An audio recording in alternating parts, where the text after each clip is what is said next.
The wind howled outside, a mournful dirge against the reinforced windows of the Arctic ice station, something moving under the ice. It was a sound I'd grown accustomed to, a constant companion in this desolate expanse. My fingers, stiff with the perpetual chill that seeped through even the most insulated layers, traced the condensation on the glass. Another night. Another endless stretch of white and blue, punctuated only by the hum of the generators and the gnawing emptiness inside me. I used to look up, used to scan the inky black, searching for the whisper of distant nebulae, the silent ballet of galaxies, astrophysics, the grand pursuit of understanding our place in the cosmos. Now my days were spent staring at screens, sifting through terabytes of data looking for what exactly? More noise. More predictable patterns that confirmed the vast, indifferent emptiness. Dean, that's me. My colleagues, a hardy bunch by necessity, mostly kept to themselves. The technician, perpetually smelling of ozone and regret, tinkered with the comms array. The geologist, a woman whose face was permanently etched with the harshness of the landscape, spent her hours chipping away at ancient ice cores. We were a collection of isolated souls, bound together by the shared need for shelter and the unspoken understanding that we were all running from something. Or perhaps, running towards a profound lack of anything. I ran my thumb over the cool glass, the patterns of frost spreading like spectral continents. The station itself was a marvel of engineering, a stubborn fist of metal and concrete thrust into the unforgiving polar wilderness. It was designed for endurance, for survival. But survival, I was learning, wasn't the same as living. The days bled into weeks, then months, marked only by the dwindling supplies and the increasing ferocity of the storms. My old observatory, back in a place that now felt like a dream, used to be my sanctuary. The dome would open with a groan, revealing the velvet night, pricked with 1,000,000 diamond shards. I'd spend hours there, lost in the immensity, the sheer, breathtaking scale of it all. The thrill of discovery, the tantalizing possibility of something more. That fire had banked, though, reduced to embers by the relentless grind of academic politics, the funding cuts, the soul-crushing bureaucracy. Now the stars felt like distant, mocking eyes, privy to my quiet surrender. Tonight, however, felt different. It was the signal. I'd been tracking it for days, a faint anomaly buried deep within the background radiation. Most would dismiss it as interference, a ghost in the machine. But I knew the signature. It was too structured, too deliberate. I leaned closer to the monitor, my breath fogging the screen. The waveform pulsed, a hesitant heartbeat in the static. It originated from a sector of space that should have been, by all accounts, utterly devoid of interest. No stars, no galaxies, just the vast, silent gulf. Yet there it was. A faint, persistent hum that refused to be ignored. My fingers, suddenly nimble, danced across the keyboard. I rerouted power, amplified the receivers, pushed the equipment to its absolute limits. The technician glanced over, his brow furrowed, but said nothing. He knew better than to question my obsessions. He'd seen the look in my eyes before, the one that spoke of a man on the verge of something he couldn't articulate. The signal strengthened. It wasn't just a pattern, it was a sequence. A complex, layered arrangement of frequencies that defied any known astrophysical phenomenon. It was too clean, too precise. It felt manufactured, but by whom or by what? A shiver, unrelated to the ambient temperature, traced its way down my spine. The data flooded the screen, a cascade of numbers and graphs, and then I saw it, a subtle distortion. A ripple in the very fabric of spacetime emanating from the source of the signal. It was minuscule, almost imperceptible, but it was there. My hands trembled as I zoomed in. The distortion wasn't random. It was cyclical. And as I cross-referenced it with the signal's frequency, a horrifying realization began to dawn. The signal wasn't just from that empty sector. It was a byproduct of something in it. Something that was actively pushing against the known laws of physics, against the very boundaries of existence. The hum of the generators seemed to recede, replaced by a new sound. A low, resonant vibration that seemed to emanate not from the equipment but from the ice itself. A deep, unsettling thrum that I felt in my bones. The technician looked up, his eyes wide. He'd heard it too. The data on the screen swam before my eyes. The signal was growing stronger, the distortion more pronounced. It was as if whatever was out there was becoming aware of my attention. The emptiness of space, I now understood, was a fragile illusion, and something ancient, something vast, was beginning to stir beneath it. What was it trying to communicate? Or was it trying to break through? The Arctic ice station, something moving under the ice, hummed with a low, electric thrum that vibrated in my teeth. Outside, the wind continued its relentless assault, a symphony of ice shards scraping against metal, a sound that had become the soundtrack to my isolation. I'd been here for months, chasing a whisper in the static, a ghost in the machine of the cosmos. And now, it felt like the ghost was starting to stir. My gloved fingers traced the cool, smooth surface of the console, the faint glow of the monitors reflecting in my tired eyes. The signal. It was still there, a persistent, alien pulse that defied every known law of physics. It wasn't just a transmission, it felt alive. The patterns were too intricate, too deliberate. It wasn't random noise. It was a message, but from whom? And why was it coming from a void, a patch of space that should have been as empty as my own prospects? I ran the spectral analysis again, my breath misting the air in front of the screen. The frequencies were off the charts, a chaotic jumble that somehow resolved into a coherent, if utterly incomprehensible structure. It was like listening to a symphony played on instruments that didn't exist, with a conductor who understood the very fabric of sound in ways I couldn't grasp. My mind, trained to dissect the universe into measurable components, was struggling to find purchase. This signal was an anomaly in the grandest sense, a glitch in the cosmic code. A shadow fell across the console. I didn't flinch. I knew who it was. Still at it, Dean. The voice was gruff, laced with the weariness of a man who'd seen too many endless nights. It was the station's engineer, a man whose hands were as calloused as his outlook. I grunted, not taking my eyes off the cascading data. It's not going away. He leaned closer, his thick frame blocking some of the monitor's light. I could smell the faint scent of engine oil and something metallic on his worn parka. Nothing good ever comes from staring into the abyss, Dean, especially not out here. The ice plays tricks on you. This isn't a trick of the ice, I said, my voice tighter than I intended. This is real. I gestured at the screen. Look at this waveform. It's not natural. The energy signature. It's impossible.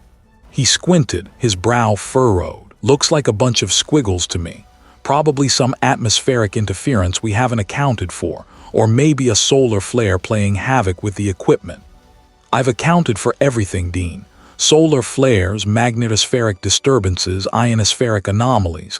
This isn't any of that. The origin point, it's too precise, and the signal itself, it's too complex to be a natural phenomenon. I tapped a section of the display. See this recursive loop, it's like a fractal, but it's also evolving, changing. He let out a puff of air. Evolving, Dean, you've been cooped up too long, you're seeing patterns where there are none. Most people couldn't comprehend the sheer scale of the universe, the possibility of something truly alien. They preferred the comfort of the known, the predictable. But I had seen something, heard something that shattered that comfort, and I couldn't unsee or unhear it. It's not a ghost, I insisted, my voice low and steady, a stark contrast to the tremor I felt in my gut. It's a signal. It's supposed to be empty. No stars, no planets, no gas clouds, nothing. Yet this signal is coming from it. The engineer grunted, a sound that was somewhere between disbelief and mild annoyance. So, what? Some rogue probe from a civilization we don't know about. A probe that can generate this kind of energy, that can broadcast across these distances with such clarity, and from a place that shouldn't even exist in the way it's broadcasting from. I shook my head. No, this is older, much, much older, and it's not a probe. The signal seemed to intensify for a moment, a subtle shift in its rhythm, a new layer of complexity unfurling. It was like a question being asked, a question that I was desperate to answer, even as a primal fear began to take root in my chest. The wind outside seemed to keen in response, a mournful cry that echoed the unsettling feeling growing within me. What was this ancient voice trying to tell me, and what would happen when I finally understood? The hum of the station's generators was a low thrum, a constant companion against the howling wind outside. I hunched over my console, the holographic display of the signal a swirling nebula of impossible geometry. It pulsed, not like a star, but like a slow, deliberate breath. My fingers, numb despite the heated gloves, danced across the interface, coaxing more data from the raw stream. The Arctic ice station, something moving under the ice. That was the official designation. A frigid, isolated speck of human endeavor, ostensibly for climate research. But for me, it was a sanctuary, a place where the noise of the world faded, leaving only the stark, beautiful silence of the cosmos, or so I'd thought. Then came the signal, not from a known celestial body, not from any predictable radio source. It was a whisper from the void, a coherent pattern that defied all known physics. For weeks, I'd been chasing it, cross-referencing, recalibrating, convinced it was a glitch, a phantom. But the more I looked, the more real it became, and the more terrifying. Tonight, something had shifted. The signal wasn't just a pattern, it was a language, or at least a highly sophisticated form of communication. I'd been trying to isolate the carrier wave, the fundamental frequency, but it was like trying to grasp smoke. It shifted, warped, seemed to exist in multiple states simultaneously. My colleagues, the geologist and the botanist, had long since retreated to their quarters, chalking up my obsession to cabin fever. They didn't see what I saw. They couldn't. My breath plumed in the frigid air of the control room. I zoomed in on a specific waveform, a complex harmonic that had been eluding my analysis. It was buried deep within the noise, a delicate filigree of energy. I ran a decryption algorithm, one I developed myself, a desperate attempt to find order in this cosmic chaos. The processor's word, the fans kicked in with a higher pitch. The holographic display flickered, the patterns rearranging themselves with a dizzying speed. My eyes burned, dry and gritty from lack of sleep, but I couldn't look away. And then, it happened. A section of the signal resolved. Not into words, not into images, but into something far more fundamental. A spatial coordinate, not a point, but a region. A vast, incomprehensible volume of space defined by gravitational anomalies that shouldn't exist. It was a place that was and wasn't simultaneously. The signal wasn't coming from this region. It was this region, somehow condensed into a digestible form. My hands trembled, knocking against the console. A low groan escaped my lips. This wasn't a transmission, it was a manifestation. The signal itself was an entity, or at least a part of one, and its source. It wasn't a star or a nebula, a patch of nothingness that was somehow more than something. A new segment of the signal began to unfurl, a different kind of data. It was less about location and more about intent, a feeling rather than a message, a profound, ageless loneliness, and beneath that a hunger, a gnawing, insatiable emptiness that stretched across eons. My stomach clenched. The air in the control room suddenly felt thin, suffocating. I looked out the reinforced viewport at the endless expanse of white. The ice stretched to the horizon, a pristine, unblemished canvas. But now I saw it differently. I saw the immense pressure, the crushing weight of it all, and I imagined with a sickening lurch what might lie beneath. A faint tremor ran through the floor, not the familiar rumble of the generators. This was deeper, more resonant. It felt like the ice itself was groaning under an immense, unseen weight. The geologist had reported strange seismic readings from the deep ice core samples, anomalies that couldn't be explained by geological activity. I dismissed them as equipment malfunctions. The holographic display flared, a blinding white light momentarily washing out the control room. The signal was changing again, becoming more insistent. Then a new sound, a slow, grinding scrape originating from directly beneath the station. It was the sound of immense mass shifting. the sound of something ancient and colossal stirring from a slumber that had lasted longer than human comprehension. I scrambled back from the console, my heart racing. The sound was growing louder, more distinct. It wasn't just a scrape anymore. It was a slow, deliberate movement, like mountains grinding against each other. The lights in the control room flickered, then dimmed, the generators straining against an unknown load. What was moving under the ice? And what did it want with me? The Arctic ice station, something moving under the ice, hummed. It was a sound that had burrowed into my bones, a low vibration that resonated in my teeth.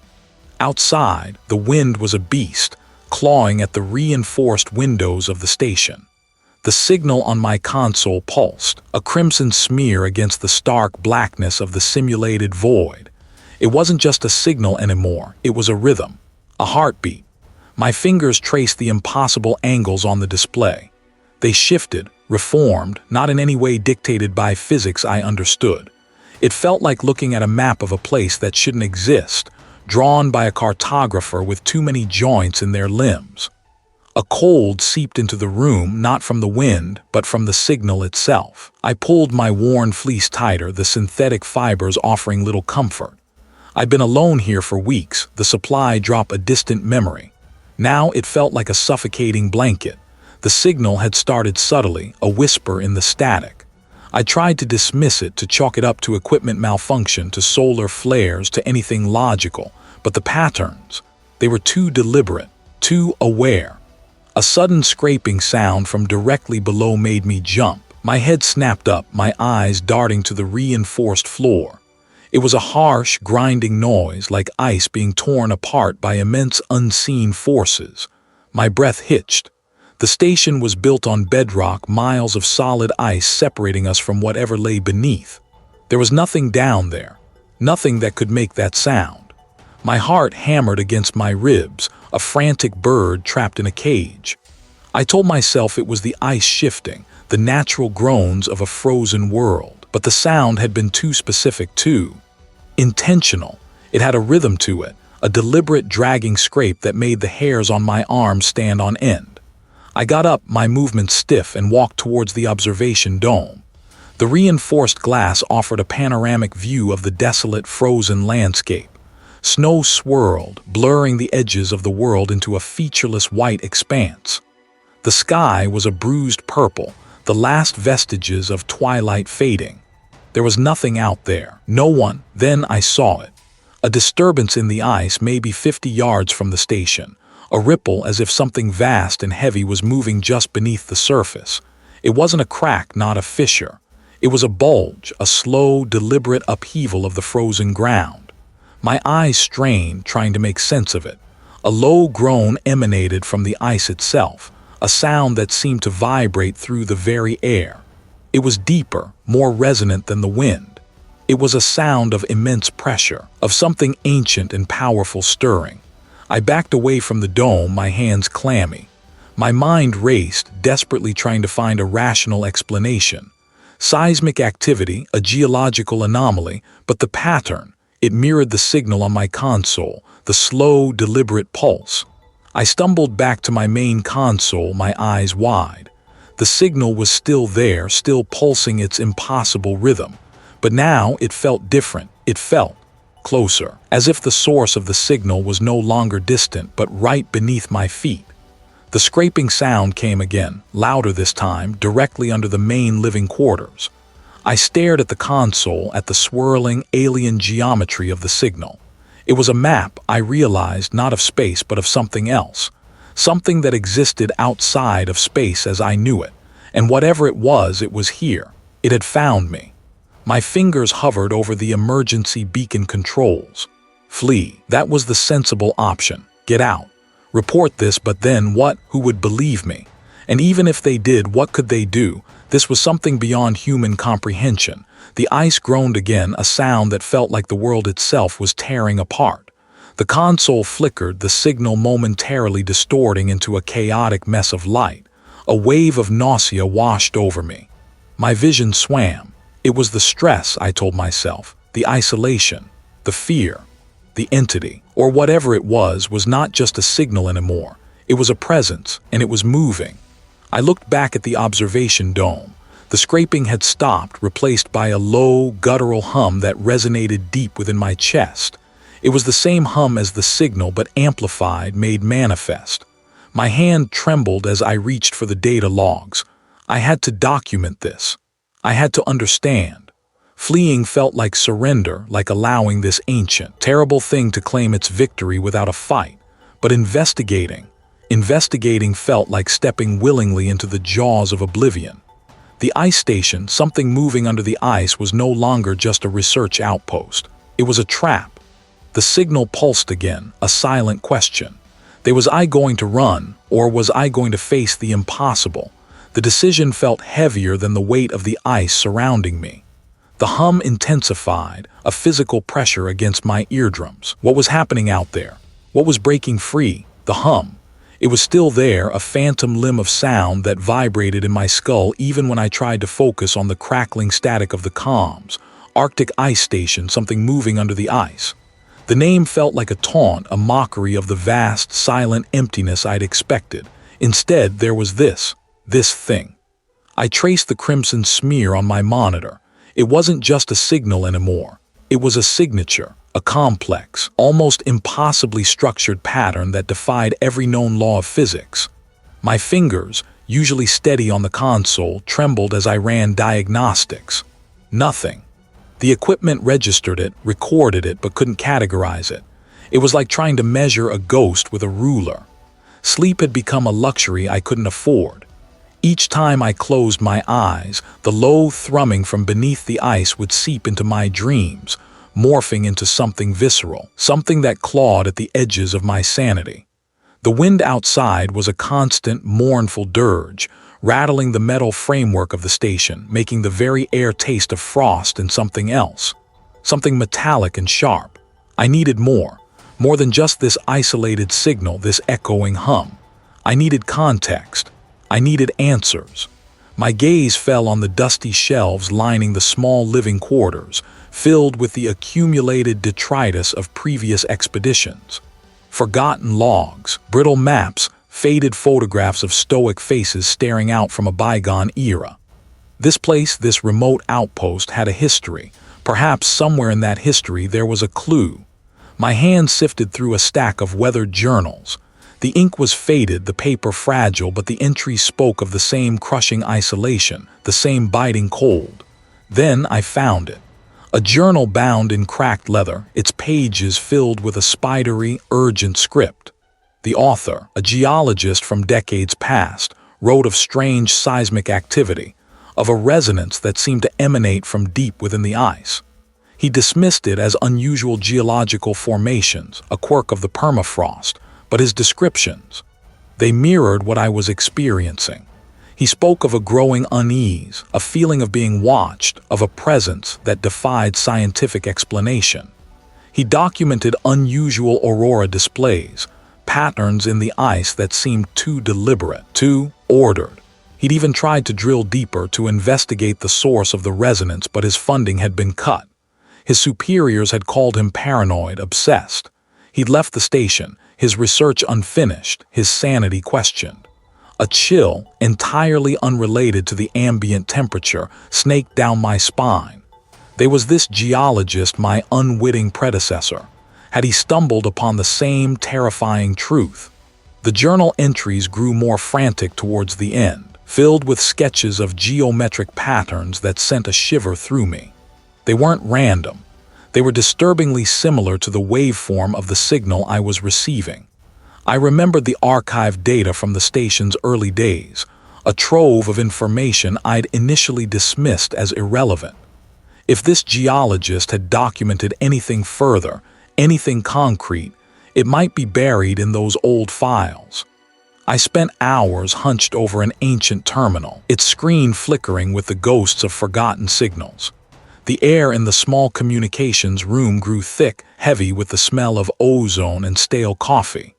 The hum from beneath the ice seemed to intensify, a deep, guttural pulse that made the floorboards vibrate beneath my feet. It was as if the station itself was groaning under an unseen weight. Then, a breakthrough. Amidst the garbled data, I found a series of audio recordings. They were raw, unedited, capturing the ambient sounds of the ice station. At first, it was just the wind, the creaks and groans of the structure. But then, faintly at the edge of the recordings, I heard it. It was clearer here, more defined than what I was picking up now. And it wasn't just a hum. I amplified the audio, filtering out the background noise, almost like speech. Not in any language I recognized, but a complex arrangement of tones and frequencies that hinted at an intelligence, a purpose. My breath hitched. This wasn't a natural phenomenon, it was deliberate. It was communicating. But what was it saying and to whom? The journal entries, the audio recordings, the persistent signal, they all pointed to something ancient, something vast, slumbering beneath the frozen crust of this desolate world. And it was waking up. I looked out the reinforced window, the swirling snow obscuring the horizon. The ice stretched out, an endless, white expanse. It wasn't just frozen water. It was a lid, a thin, fragile barrier holding back. What? The hum pulsed again, stronger this time, a tangible pressure against my eardrums. The crimson smear on my monitor pulsed in time with it, a beating, alien heart. Was this what the signal was for? A beacon? A warning? Or was it something far more insidious, a lullaby sung to coax its prey from its slumber? The thought sent a tremor through my entire body, a primal fear I hadn't felt since childhood. I was alone, miles from anywhere, with a mystery that was rapidly unraveling into something I could no longer comprehend. What had been awakened beneath the ice? The hum was no longer phantom. It was a physical presence, a low thrumming that resonated through the reinforced steel of the Arctic ice station, something moving under the ice. It vibrated in my teeth, in the marrow of my bones. Outside, the wind shrieked, a banshee's wail against the prefabricated walls, but it was a distant sound compared to the insistent internal chorus. My fingers traced the condensation blooming on the viewport, the thick ice obscuring any view of the world beyond. It was a mercy, I thought, not to see what was out there. I was alone. The rest of the research team had evacuated weeks ago, citing equipment malfunctions and increasingly erratic seismic readings. They'd called it a storm. I knew better. They'd heard the hum too, even if they hadn't acknowledged it, hadn't let it burrow into their minds like a parasitic whisper. They'd fled from a fear they couldn't name, a fear that was now my constant companion.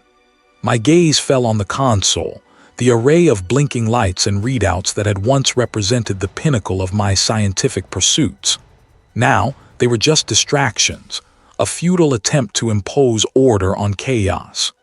The anomalous signal, the one that had drawn me here, had long since faded, but this was something else, something that had been waiting. The floor beneath me gave a sudden, violent lurch. Loose tools skittered across the metal grating, their clatter echoing the frantic beat of my own heart.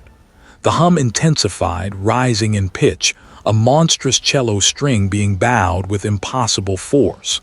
A guttural groan emanated from the ice itself, a sound of immense pressure, of something ancient and colossal stirring. I scrambled to the comms unit, my hands fumbling with the controls.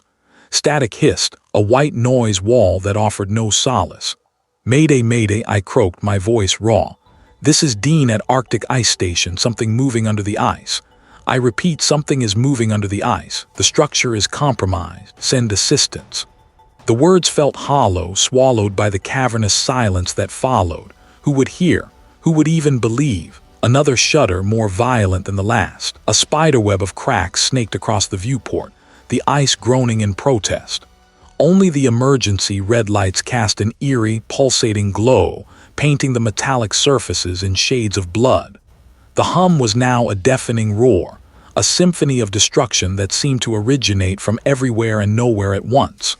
My mind raced, grasping for explanations, for a scientific framework to contain this monstrous reality. But there was nothing. No known physics could account for this. No theory could encompass the sheer alien wrongness of it. It was a force that predated stars, a consciousness that existed outside of time, and it was here, right beneath my feet. I'd thought it was a discovery, a chance to redeem my career, to prove that the universe still held wonders beyond our comprehension. I'd been so arrogant, so blind. The wonder was there, all right, but it was a terrifying, annihilating wonder. The ice station groaned again, a death rattle. Metal shrieked as supports buckled. I could feel the weight of the world, or whatever was pressing down from below, crushing us. Surrender, it seemed to murmur. Let go, it will be painless. My gaze fell on the emergency beacon. It was designed to transmit a localized distress signal, a last resort. But if I activated it now, it would only confirm my location, drawing it closer, making the inevitable destruction that much more focused. Or the station's primary power core. It was designed to withstand immense pressure, to remain operational even in the harshest conditions. If I could overload it, if I could channel its energy, perhaps I could create a localized EMP, a burst that might disrupt whatever thing was trying to break through. I pushed myself up, my legs trembling. The floor tilted precariously. I had to reach the engineering bay. It was on the other side of the station, through corridors that were likely already collapsing. The hum was a constant physical pressure, like being submerged in an ocean of pure sound.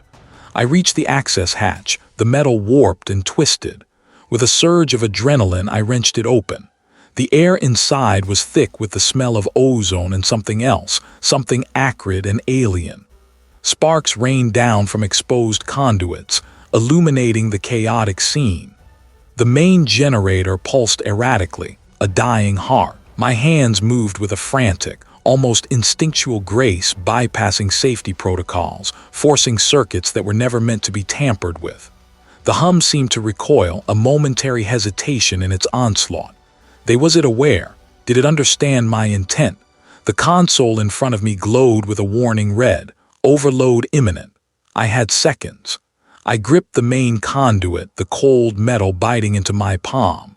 The hum reached a crescendo, a piercing shriek that threatened to shatter my very being. Should I do it? Could I truly unleash such destructive power, knowing it might be the only way to stop this thing? Or would it just be a futile act, a final, pathetic scream against the inevitable? The choice was mine, and the hum waited.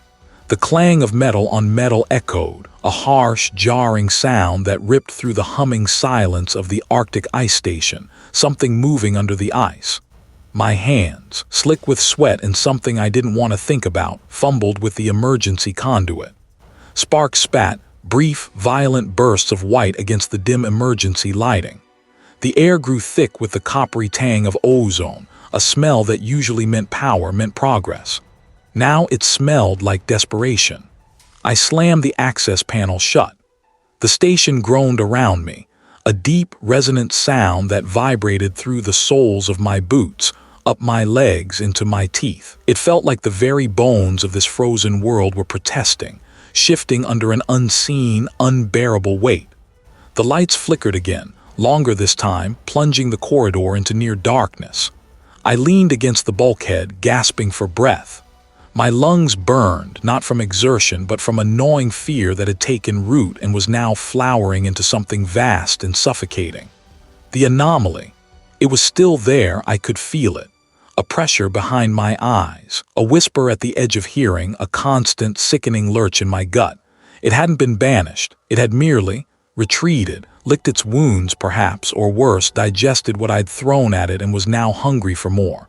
My comm unit buzzed, a sharp, insistent sound. I'd disabled most of the external links, but the internal comms were a different beast, woven into the station's very structure. I ignored it at first, let it scream, but it persisted, a tiny, persistent needle pricking at my frayed nerves. Finally, I snatched it up. "Dean," I rasped, my voice a stranger's. Then a low, guttural scrape, not a voice, not a sound I recognized from any animal, any machine. It was like stone grinding against stone, but with an organic wetness to it, a wetness that sent a fresh wave of nausea through me. I pulled my hand away from the comm unit as if it were burning. The scraping continued, faint but undeniable, seeming to come from the very ice beneath the station. It was closer now. I could feel the vibrations in the floor, a subtle tremor that was growing, building. My knuckles were white where I gripped the cold metal of the conduit panel. I remembered the readings.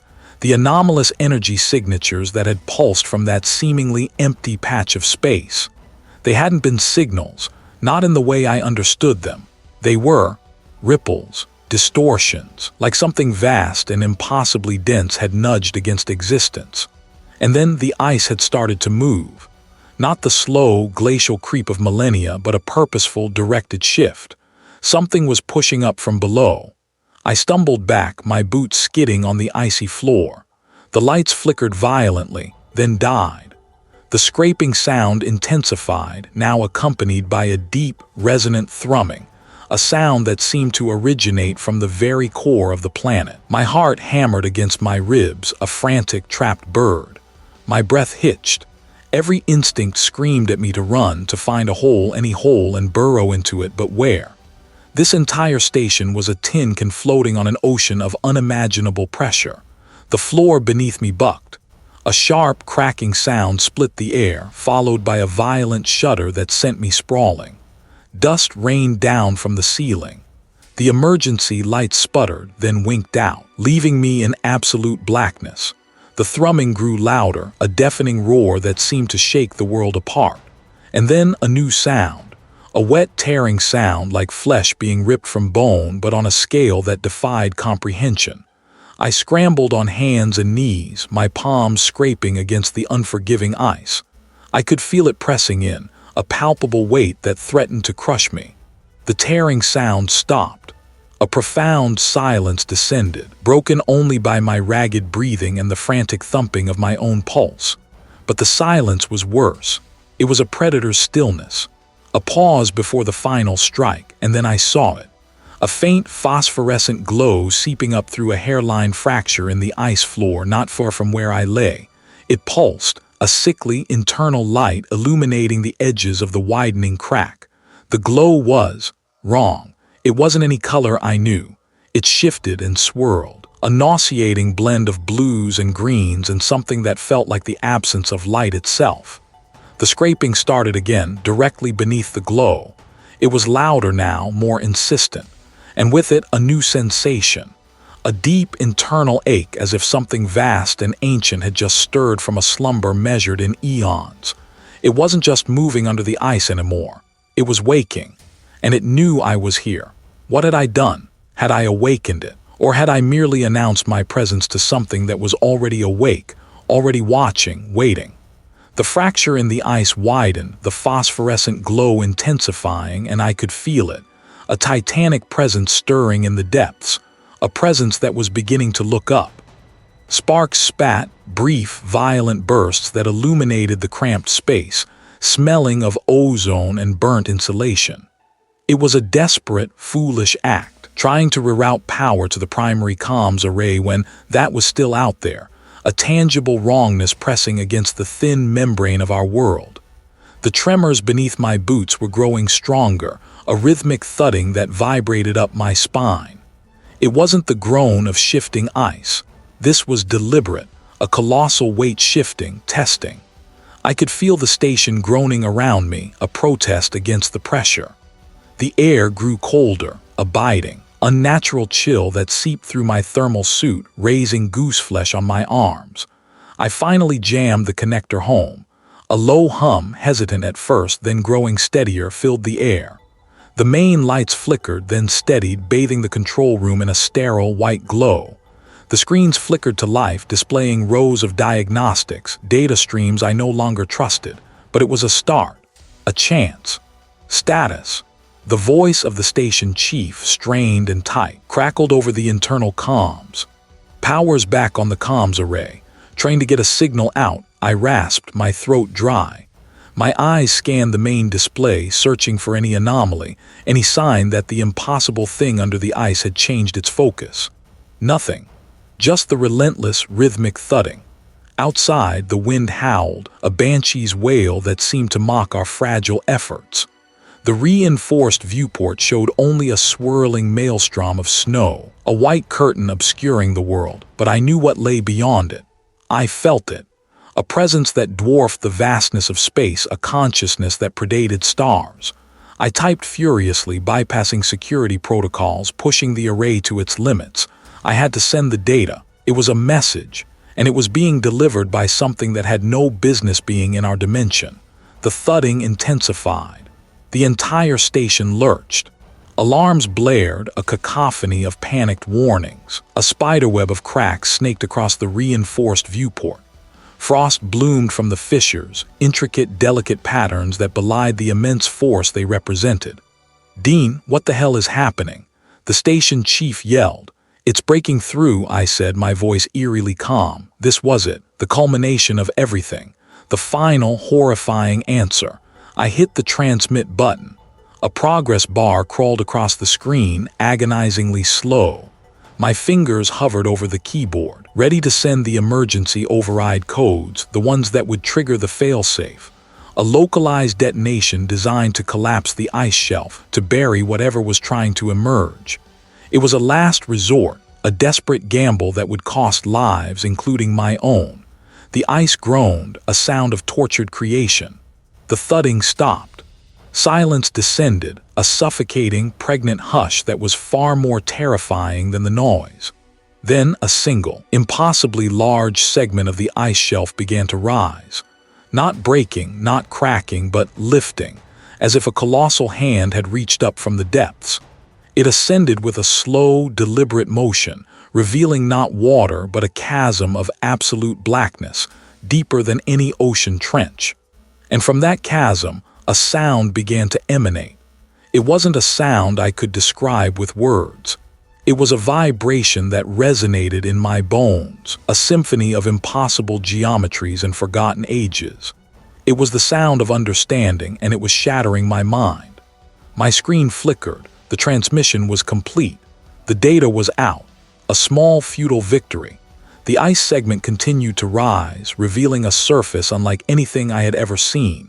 It was not rock nor metal, but something that seemed to writhe and shift, an organic topography that defied logic.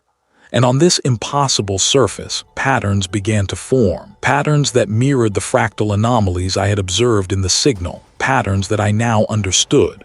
They were not random, they were language. A section of the rising ice detached, tumbling into the chasm with a silent, impossible fall, and in its place something unfurled. It was not a limb, not a tentacle, not anything I could categorize. It was a manifestation of pure, unadulterated wrongness, an intrusion into the very fabric of existence. "Dean, what is that?" I couldn't answer. My gaze was fixed on the impossible sight before me. The truth, the terrible cosmic truth, was unfolding. It was not an invasion, not a conquest. It was an awakening. A ripple from a reality so vast, so ancient, that our own was merely a fleeting dream to it. And we had, through our own hubris, disturbed its slumber. The air grew heavy, thick with an unseen pressure. The impossible patterns on the rising surface pulsed, and with each pulse, a fragment of my sanity chipped away. I looked at my hands. They were shaking uncontrollably. I had seen it, I had understood, and now I could only bear witness. The failsafe was still an option, but what was the point? Burying a manifestation of the infinite seemed like a futile gesture. The unfurling thing extended further, a ribbon of impossible color and form. It didn't seem to notice us, our tiny station, our insignificant lives. It was simply being, and in its being it was rewriting reality. The station lurched again, a violent spasm. The lights flickered and died. The only sound was the thrumming in my bones, the echo of that impossible symphony. I closed my eyes. The data was sent. The world would know. But would it understand, or would it simply become another forgotten footnote in the vast, indifferent cosmos?